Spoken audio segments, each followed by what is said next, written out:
Hello, and welcome to my cellar and, pardon me, episode 66 of, pardon me, Curmudgeon in the Cellar. 66 one, but there's about 72 or 73 of them altogether. And if you haven't subscribed yet, you should, because when you do, you'll get something email thingy that'll get you a free set of dice from one of my sponsors. Got a lot of things to talk about tonight, including sponsors. We'll talk about them now, in case I forget. World of Game Design, Dice Fanatics, Bards of Greyhawk, and I believe a new video. I don't know what his company name is going to be, a new video sponsor, because this episode is going to him, and he's on the other side of the world, and he's going to put my beginning on it and this thing on it, and then he's going to send it back to me, and I'm going to make it public. So we'll see how this works out. So it might be a day late, but if the timing works out right and we can do this, then I may start doing them on Thursday night so they still come out on Saturday morning. We'll see how that goes, okay? Let's see. Oh, here we are. We're facing another imminent white death. 3 to 6 inches, maybe 8 by the end of the weekend. Rain, then snow, then rain, then snow. Won't that be fun? Let's see what else is going on. Getting ready to go to the con. Got some other new stuff coming up that I'll talk about later. And something to go look up. It's called The Auction of Many Things. Go look that up. And while you're looking up that, go look up Uncle Matt's D&D studio, because I did an hour interview with him about what I think the most 5 important things are for a DM to keep in mind. So I won't go into that here. That was 54 minutes of drivel over there. So we have several things to talk about tonight. What a week it's been. I've got one new printer sent up, and the other one just will not read the LAN, read the wireless. So I guess I'm going to have to plug it into the cable. And then if it's like the other one, then it will read the wireless, and I'll no longer need the cable. I just love it. It's so much fun. Technology is so much fun. But it did force me to clear off my great pile of shit off my desk. And I splurged on a couple of new desktop speakers that are cheap but really nice, because the old ones, though, knobs had worn out. All right, here we go. Into some questions. While building AD&D with Gary, were there any rules that you wish you had dug your heels in on, fought harder for or against? Well, I very famously admit to the fact that the only one of those knockdown, drag-out arguments I won was on the magic missile. In OD&D, the magic missile either hit like a mortar platoon or it missed altogether. And it was the only spell that this poor little guy in his tattered robes had. It ought to be worth something. So I won. 1 to 3 points, but it always works. So now that little puny hedge wizard could go around and finish off wounded goblins or wounded orcs or whatever, and earn his way to his second spell. Were there other arguments? Oh, I'm sure there were. And I probably won some, and I probably lost some, but probably lost most of them. Because I never, when we were doing this, I didn't say, no, I think it should be this way. I was more like, oh, what if we went a little that way and took it a step further? Never I think it should be this. I think, because hell, Gary would have won those anyway. No, he was the writer. Though, which is not to say that Gary wasn't amenable to being edited, and it wasn't amenable to subscriptions, but he was. But other than that one, no, there were a lot of things that went in that I wasn't happy with. Seeing coming into the game, classes and crap, races, but I understood that to appeal to a broader audience, we had to we had to put more dishes on the smorgasbord, or smorgasbord, if that's the way you read it on the sign. We had to put some more dishes out there to attract some more hungry people. So that's what we did. We put out some more. Gonna digress a minute. The genealogy thing. Growing up, according to what my parents and my grandparents said, I was a quarter Swede, a quarter Finn, a little over a quarter Irish, and the rest was Welsh and German and Dutch and, you know, whatever. So you can't say that anymore now if you're going to get with one of these. I did 23andMe. It's not a plug for them. I only did it because my brother and my sister ambushed me with a free one. So I had to, so we could look at mine compared to theirs, because they had interesting differences. I won't say disparities, differences, because you don't know what kind of genes you're going to get when that egg in that cell, you know, decide yours, mine, yours, mine, yours, mine, yours, mine, mine, mine, yours, mine, mine, yours, yours. You know, so they go down the chain there, deciding who gets what, and that's how you missed out on the red hair and the green eyes. So anyway, I did it, and I sent it in, and it came back, and it really felt like it's what I always kind of felt I was anyway. I'm an Irish Viking with Finn in him. It came back as Brit Irish 41.1%. Ireland, UK. That's what that means. Scandinavian, Sweden. I got to put my glasses on for this. Sorry. I didn't reprint this one bigger. Well, I'll use a magnifier, and then I'm going to give you guys the glare. Okay, so Scandinavian, 18.7%, which was higher than my sister's percentage of Scandinavian.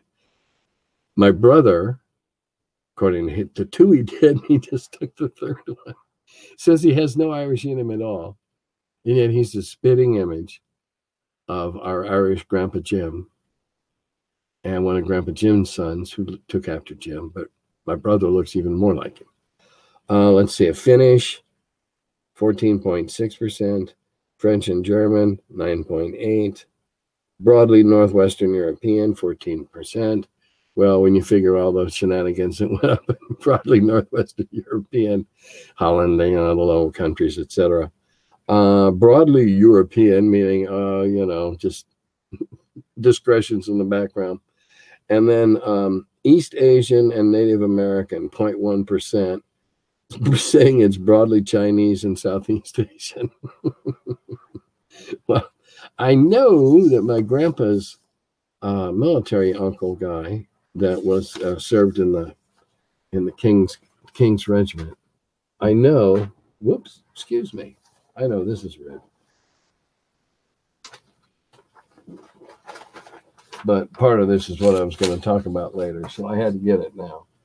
Anyway, he served in the King's Guard Cavalry Regiment, but I don't recall any of them ever making it as far as Southeast Asia. I'm pretty sure. But anyway, to get back, I got off topic. Sorry about that. So it's no longer accurate to say I'm this much, because we never knew what parts we got from mom and dad, and mom and dad really didn't know what parts they got from their mom and dad. You know, so nowadays we have to say I was raised in an Irish-Swedish culture, or with Irish and Swedish traditions, or German traditions, or French traditions, because until you do this kind of thing, you really don't know. Because there's really nobody that's sending any of these in that's only one thing, because those kind of people are either living in a protected jungle in South America or in a protected island somewhere in the Pacific where nobody bothers them. And yeah, theirs are probably going to be, you know, 100% this. But hey, you don't know. It'd be interesting. My brother. I have a brother who is left-handed, the only one of 4 siblings. He's the only one that showed up that he had a little German in his. This is the one that, or Russian rather. This is the one that says he has no Irish. But then in looking back, we found out that our Finnish grandmother also had a little Russian in her background. It didn't show up for me, but the Finnish did. Pardon me. So anyway, this whole genealogy thing is, I don't really care which relatives, I don't really care which people, though I have a Swedish relative who has an extensive family tree clear back to the 13th or 14th century for us, and found out that we're way distantly related to Copernicus. That part doesn't interest me. The DNA, the blood, that does. Okay. All right. There's a question here I'm going to save for last because it's going to lead into something else. Okay, so we were talking about what badge levels got you what last time about GaryCon, and somebody cleared it up for me, and I thank them. Silver gets you 1 featured event. Okay, featured events, when you look at their catalog, featured events are events run by some of the special guests, such as myself, or the head of a company that's there running a new demo, or something like that. Featured events are usually have to do with stuff that you find in the front of the program. Usually. Gold gets you a second featured event, but they sell out, gold sells out the day they're released, and gold also allows you an early registration. And of course, they're all tiered by price, naturally. So anyway, that's how GaryCon works. And yeah, I'm going to be at GaryCon.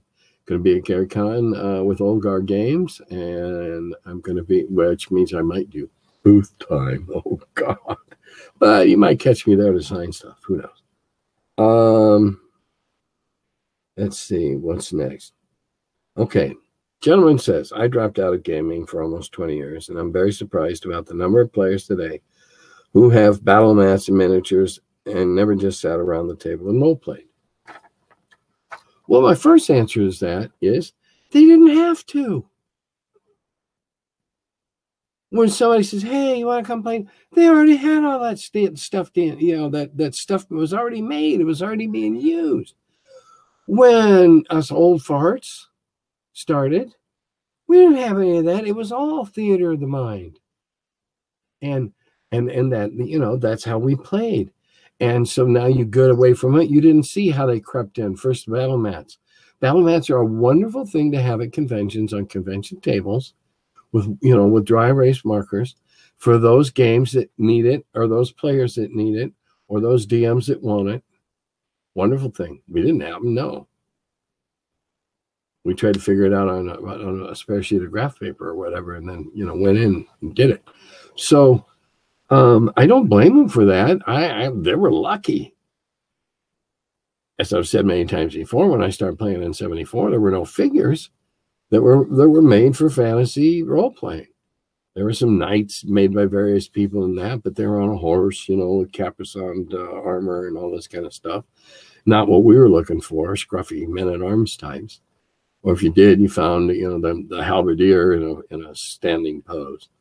So if that's how they learned, of course they got to have it, because that's how they learned. We didn't have it. So we learned to think it all up in our mind. Theater of the mind played a big, big, big role for us. You think you were surprised after your 20 years out. I've told the story about how surprised I was after my 20 years out. Between 86 and 06, I wasn't in gaming at all. Then came back to Gen Con and found kids and girls and women and ladies and just, all very inclusive, and minorities that were playing role playing, because when I went away, the minorities that played role playing were very, very few. And, there's guys like Mike Pondsmith who are writing great stuff. And so, that surprised me. But hey, I don't begrudge them that stuff. Let's be honest. We had it. We probably used it too, and that might have been the way we learned. We didn't. So we had to play theater of the mind. But hey, lots of the guys that played theater of the mind snatched and went to minis and battle mats and stuff as soon as they could get them. And it's whatever you're comfortable with. If you don't need it, fine. I don't use it. The games I run don't use it. So, whatever floats your boat. They never had to sit around the table and just role play. No. So why should they? We had no choice. They did. That's like saying, golly, look at all these people driving these really fine SUVs. They never drove a Model A. Hell no, they didn't have to. And yeah, I've driven a Model A and a Model T and a Model B and several other old antique cars. Okay, and all right, to be fair, I made some boo-boos on the last couple on the Roman numerals. I was called to task. I was wrong. Thank you for calling me to task, anonymous person, because I never use names here. Thank you. I have corrected them, I believe. And like I said, once we get this video thing down, we're going to numbers. We're going to go to numbers, Arabic numbers, Arabic numerals. We'll go away from that, okay? You have my promise on that. Once we get this video production thing. Pardon me. All right. This I'm going to read with glasses. And this is what's going to trigger in. I was thinking about doing a special one of these called 10. And the rest of this evening is going to be what I might have said then. But here's something that I think I can get through it now.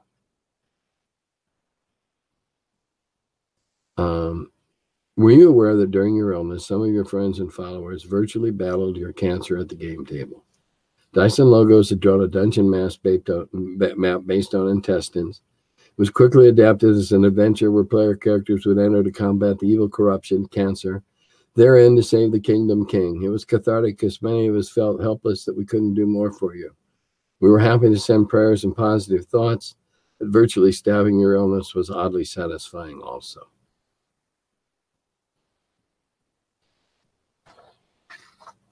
That blew me away. Absolutely blew me away. I got the knot in my throat. I was very uncurmudgeonly when I read that.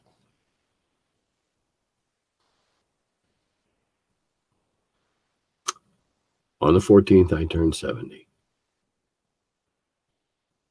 I have been gaming. Ooh, I got to count real quick. I should have thought of this before I started talking. I started playing games when I was in the 6th grade, which would have been like let's see, I had to be 5, maybe 10, probably 1959 or 1960. It was right when D-Day came out. And, I was in the 6th grade. I went to 8 years of parochial school. Might explain a lot of things. But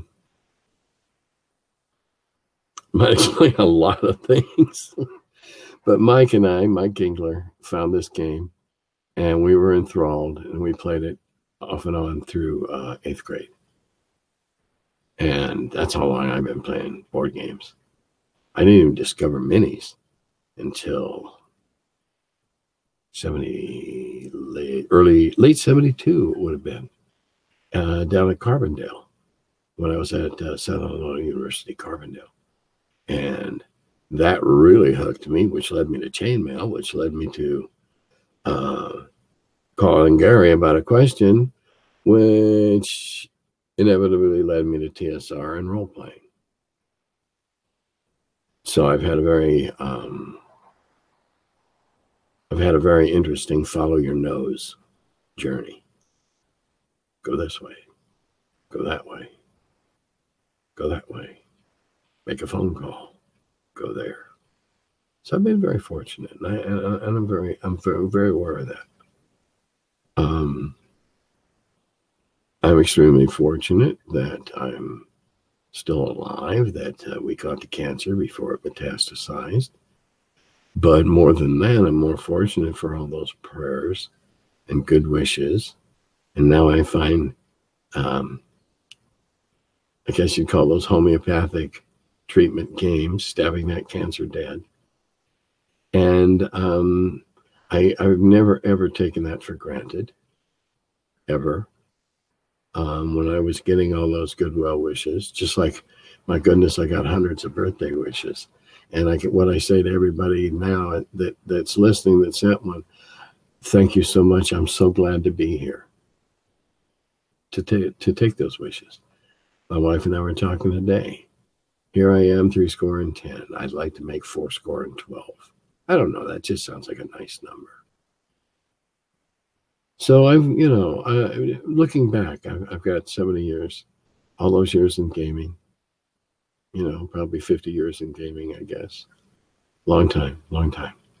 Longer than that, I guess. 59, 19. Oh, I guess that's 60 years. I never was real good at math or arithmetic in my head late at night with Buzz. So I look back at this and I look at all I'm really uncomfortable with what to know to call all the people that care. Fan sounds like I'm being vain to me. Admirers sounds like I'm being vain to me.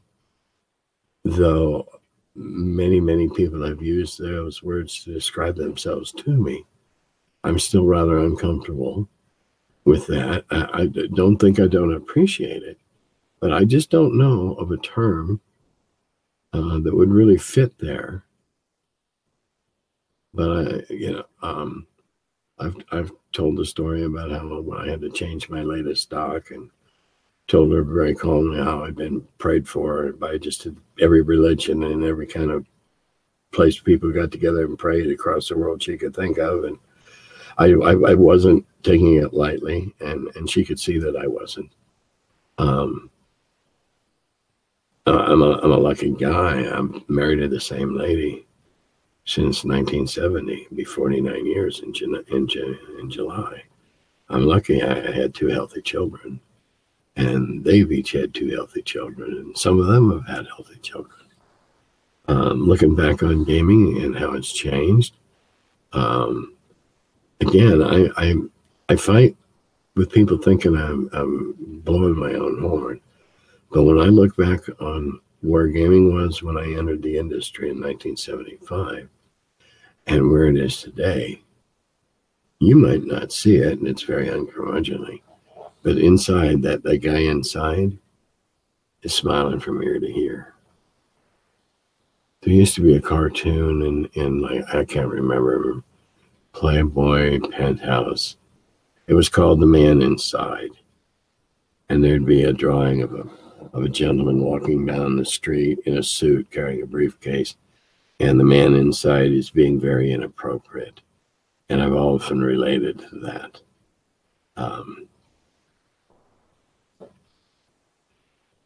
I'm very grateful and very gratified for the fact that people have enjoyed my work and enjoyed listening to me ramble like this. And I'm really grateful to have had a hand with Gary and Dave and all the early guys that stirred this pot and produced the stew that is now fantasy in general, fantasy gaming, fantasy movies, fantasy in the mainstream. Yeah, looking back, I'm tickled. But I don't run around wearing a shirt that says on the back, hey, I helped start all this great shit. Just not me. Just not me. I know it's enough for me. You tell me that's enough for me. All right, enough maudlin. What was I going to rant about tonight? I must have had a rant about something. Because I'm going to try to do a rant every week in homage to Andy Rooney. But I do have something interesting for you. My good friend Jim Wantler has a character that up to this point has not officially been seen in his backstory of his Marvin the Mage adventures, called Benny Two Spells. He's like the guy that runs the mob and all the criminal activity. And his name comes from the fact that it's all he needs is 2 spells and you're irrevocably dead. Problem is, nobody's lived long enough to figure out which 2 spells they are. So we're going to have a little fun. In 40 words or less, what are Benny's 2 spells? And the only spells that are allowed are anything in the book, hardbound, or in the brown books, or white covers, or whatever, the small ones, the digest-sized ones. First edition or AD&D. No other spells allowed. What are Benny's 2 spells?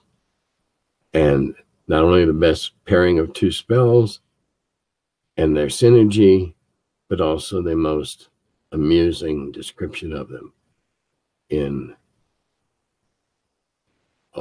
I'm being generous, 49 words. The year of my birth, 49. What are Benny 2 spells? 2 spells. And let's have some fun with that over the upcoming couple of weeks. Put them in your comments. Ask questions in your comments. That's how I get material to do the next one and don't have to bore you with maudlin stuff about 70. I didn't bother you with all the new dietary stuff I have to do and how I've had to give up and watch and almost give up gluten altogether and lactose and stuff like that. That's why I plan to get to that 12. So I didn't bore you with all that detail. Looking forward to going to TotalCon in a couple of weeks. Put in your comments and your questions. Put in your, we'll do a special Benny Two Spells episode one night, and I may even get Jim to come here and sit in with me, and we'll read them back and forth to each other, and we'll see how it goes, and we'll let the listeners vote. We'll vote, and then the next week we'll see. How's that sound? Maybe I can drum up more than 30 people at a time. It doesn't have to be live because I don't do this live. But that's what we're going to do, I think. And that said, again, my sponsors were World of Game Design, Dice Fanatics, Bards of Greyhawk, and their 2 spiffy CDs with old school art. And they're working on writing me a theme song. Yeah, this is just getting to be so much fun. I think I've had enough fun for the night. So I think with that, I'll say adieu.